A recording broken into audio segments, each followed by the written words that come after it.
సర్వమంగళ స్వరూపంతో ఉంటాడాయన. ఉండి అన్ని ప్రాణులకు కూడా విశేషమైనటువంటి ఉపకారం చేస్తూ ఉంటాడు.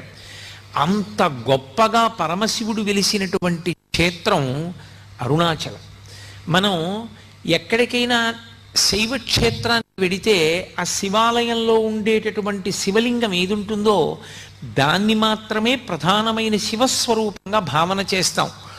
ఉదాహరణకి మీరు కంచి వెళ్ళారనుకోండి, ఏకాంబరీశ్వరలింగము అని ఆ కాంచీపురంలో ఉండేటటువంటి పృథివీలింగమే గొప్పది. ఆ పృథివీలింగ దర్శనం ప్రధానంగా చేస్తాం. మిగిలినవన్నీ కూడా పరివార దేవతలు ఇతరమైనటువంటి లింగాలు ఉంటాయి శివాలయంలో. కానీ ప్రధానమైన లింగం కాంచీపురంలో పృథివీలింగం. ఆ శివలింగాన్ని దర్శనం చేస్తాం.